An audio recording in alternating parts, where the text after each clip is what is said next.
Bora de muito conteúdo aí do livro UFO, Coral e Outros Poemas, da Sofia de Mello. Isso aí, grande escritora modernista portuguesa. Um nome importante. Inclusive, foi uma deputada pelo Partido Comunista lá em Portugal. Ela que tem uma certa descendência dinamarquesa. Confesso que eu não conhecia a autora, tive o privilégio de conviver com esse livraço. Esse livro não, na verdade são mais de 14 obras que compõem esse ultra mega power aqui.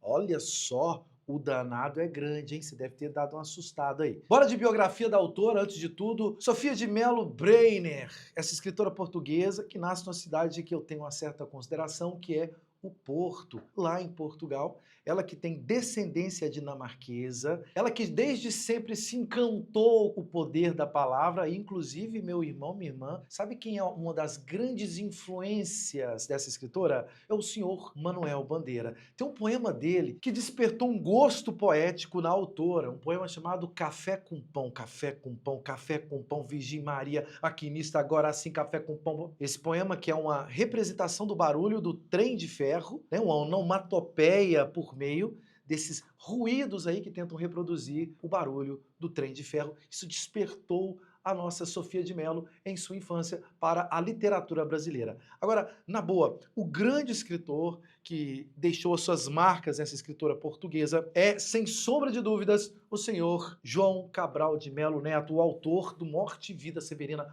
um clássico da literatura brasileira. Ela publica esse livro, Coral e Outros Poemas, que é um dos livros mais importantes dela, visto que é uma espécie de coletânea de mais de 15 produções que ela lançou ao longo de sua carreira enquanto escritora. Ela que foi deputada num partido português que era contra a ditadura Salazar, que foi uma das maiores ditaduras da história da civilização. Ela que se opôs e ela também foi a primeira mulher que recebeu o prêmio Camões, que é um baita de um prêmio da língua portuguesa de Portugal, lá, inclusive, em Portugal. Bora com algumas informações mais objetivas e pontuais sobre o livro Coral e Outros Poemas da senhora Sofia de Mello Breiner. Ela que lança esse livro no ano de 2015. Esse livro que é uma produção do gênero lírico. A grande dificuldade desse livro, você deve ter percebido aqui, ó, justamente na quantidade de poemas.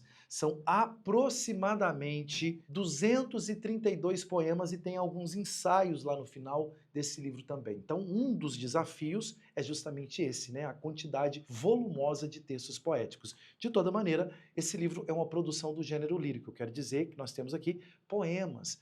Poemas estes que alguns podem ser metrificados. Lembra daquele esquema lá? Redondilho maior, redondilho menor, decassílabo, alexandrino. Alguns textos aqui podem sim ser metrificados, mas uma certa parcela desses poemas são de versos livres. Alguns dos textos aqui têm musicalidade, isso é rima, mas não tem métrica, o que confere também ao texto um caráter um tanto quanto modernista dessa produção. Já que eu estou falando de modernismo, já anota para mim, esse livro é uma produção do modernismo português. Gente, uma marca do modernismo português aqui, por exemplo, se você quiser anotar aí como argumento, é a poética do mínimo. Isto é, o escritor, qual é a matéria-prima dele? A matéria-prima dele é o cotidiano. Se eu quiser fazer um poema sobre essa caneta Bic, posso fazer? Sim, isso é poética do mínimo. Eu pego elementos do dia a dia que estão aqui ao meu redor, eu crio uma arte sobre esses elementos. Eu confesso que a arte moderna é uma espécie de altar das coisas insignificantes. Se eu quiser fazer um poema sobre um copo, posso sim.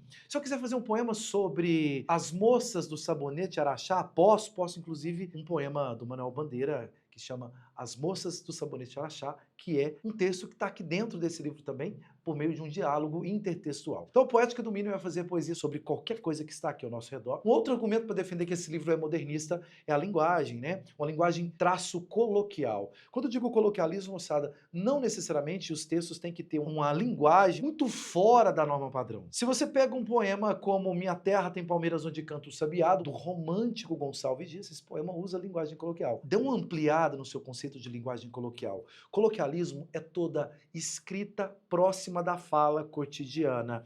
Escreveu como se fala, escreveu próximo daquilo que se fala aqui no cotidiano isso é linguagem coloquial. Outro elemento modernista desse livro também são as reflexões que indiretamente nós encontramos aqui sobre a pátria portuguesa. Uma marca do modernismo é justamente o nacionalismo crítico, pensar a identidade de um país, né? Então aqui você vê o elemento mar, que tem tudo a ver com toda a cosmovisão desse povo português. Então, esse livro modernista, e aí, se você me perguntar, professor, por que que essa obra se chama Coral e Outros Poemas? Na verdade, o que dá para ser analisado é o termo coral. O que que seria um coral? Seria o elemento marinho, esse ser vivo lá da existência aquática? O que que seria o coral? Seria uma cobra? O que seria o coral? Seria um conjunto de vozes, pessoas cantando?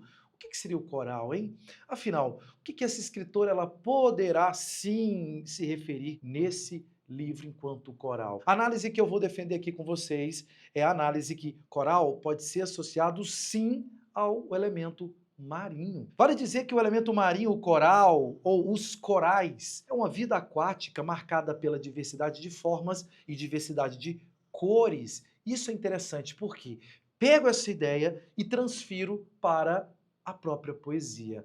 Você pode analisar o coral como sendo os próprios poemas, visto a diversidade temática, visto a diversidade de formas, assim como os corais da natureza, do mar, são vastos em diversidade, nós temos aqui dentro desse livro também uma gama gigantesca de possibilidades poéticas dos poemas. Inclusive, esses poemas eles também podem ser vistos como sendo uma espécie de coral, no sentido também de conjunto de vozes, não é? E essas vozes elas podem sim ser associadas aos temas que são apresentados dentro desse livro.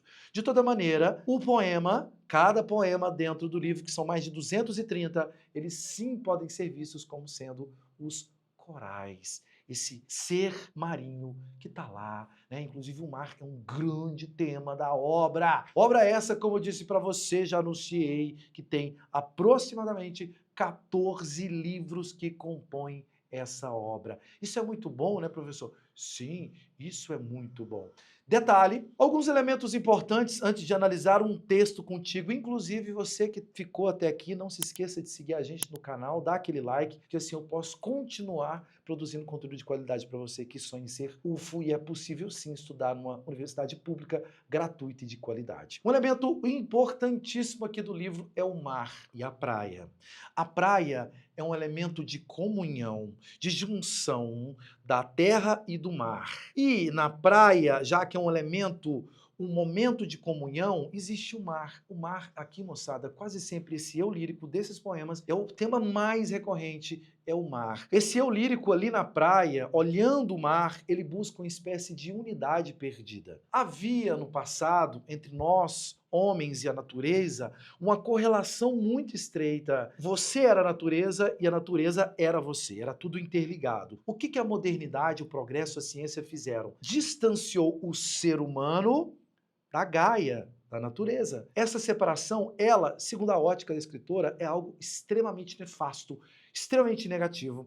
Então, esse eu que está ali sempre na praia, olhando o mar, ele olha o mar e alguns outros elementos da natureza como uma espécie de tentativa de resgate a uma unidade que foi perdida. Unidade essa que foi perdida pelo próprio desenvolvimento da civilização. E aí é interessante, moçada, já pensando aqui um elemento que é o oposto do mar, do jardim, da praia, da natureza, a cidade. Comento daqui a pouco o elemento cidade, mas antes, um outro tema recorrente é o próprio Brasil. A escritora vê o Brasil como sendo uma pátria dotada de múltiplas qualidades, mas é claro que ela, em alguns momentos também, ela se coloca de maneira crítica diante da ditadura militar que houve aqui no Brasil. Inclusive, dentro do livro tem poemas que ela, frita a ditadura militar brasileira. De toda maneira, um dos grandes temas do livro é o próprio Brasil. Meu Brasil brasileiro, com sua riqueza gastronômica, com a sua riqueza literária, João Cabral de Melo Neto, Murilo Mendes, Manuel Bandeira, são 3 nomes de autores que eu cito para você aqui dentro que são referidos intertextualmente como homenagem da senhora Sofia de Melo Breiner. Inclusive há um texto aqui que é interessantíssimo, ela falando da construção de Brasília. É um poema muito bom. Daqui a pouco, inclusive, analiso um poema contigo. Um outro elemento que eu já tinha anunciado para você, a cidade, meu irmão. A cidade aqui, ela é responsável pela separação, pelo divórcio entre o homem e a natureza. A cidade é um elemento nefasto, a cidade é um elemento negativo, a cidade é claustrofóbica, a cidade é sombra. Tem um poema aqui que ela coloca a cidade como isso, né? Como sombra, como algo que é visto dotado de uma artificialidade gigantesca. Então a cidade é o caos, é a sombra, é o sofrimento. Um outro tema, panteísmo. Isso é uma marca muito comum do romantismo, não sei se você sabe, né? Mas panteísmo é: eu faço parte do cosmo, da Terra, e a Terra me compõe. É um pensamento que tudo que acontece com a Terra acontece com o homem, e tudo que acontece com o homem acontece com a Terra. Então há uma espécie de uma interligação insubstituível e inseparável entre o homem e a própria natureza. Inclusive você que já está até aqui nesse momento da aula, daqui a pouco eu libero, tem uma senha para você receber esses slides aqui, que tem análise de poema. Para mim é o elemento mais importante. Falando de elemento importante, anota para o pai, a mitologia, a literatura clássica. Você vê aqui dentro, por exemplo, Eurídice, que era amada do Orfeu, o deus da poesia. Gente, a própria ideia de trazer para aqui dentro a literatura clássica, isso, para mim, já cria um vínculo direto. Na verdade, não um vínculo, mas expressa para mim diretamente como é a linguagem desse livro. É uma linguagem lúcida, clara. Sim, tem metáforas também, mas é uma linguagem que você ama, velho. É uma linguagem fácil e acessível. Mas agora eu quero partir para o momento precioso dessa aula, que é justamente na análise de poemas, porque é isso que vai aparecer na sua prova. Esse é o primeiro poema do livro. Simples como um sim. O poema diz o seguinte: apesar das ruínas e da morte, onde sempre acabou cada ilusão, a força dos meus sonhos é tão forte que tudo que renasce a exaltação e nunca as minhas mãos ficam vazias. Prof, primeiro passo, apesar das ruínas da morte, há um negativismo ali associado há algo que a gente não sabe com muita clareza o que ela disse. Mas essa ruína da morte nós podemos associar à ditadura Salazar ou à própria guerra, né? Alguns poemas aqui foram publicados em 1944. O que está rolando no planeta? A Segunda Guerra Mundial. Então há um negativismo associado à guerra ou à própria ditadura Salazar, nesse que é o primeiro poema do livro. Terceiro verso: a força dos meus sonhos é tão forte. Esses sonhos pode ser sim a ideia do sonhar, mas também esses sonhos aí para mim é uma grande metáfora para falar da própria literatura. E eu defendo isso.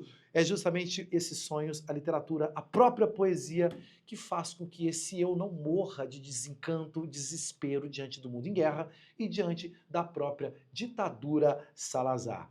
E aí o final do texto, esse eu diz o seguinte: e nunca as minhas mãos ficam vazias. Turma, mãos vazias é um convite à escritura. Não, as minhas mãos nunca estarão vazias. As mãos estão sempre carregadas com a caneta para escrever poesia que defende a vida, que defende a dignidade do ser humano, que defende justiça. Gente, essa mulher é uma humanista. Ela defende sim liberdade, ela defende sim coisas positivas aí do mundo concreto, certo? Então, essas mãos nunca ficarão vazias porque eu estou com a caneta escrevendo poesia que fala de todos nós, e também as mãos servem para pegar nas suas mãos e vamos, de mãos dadas, construir uma civilização que seja menos artificial e mais humana.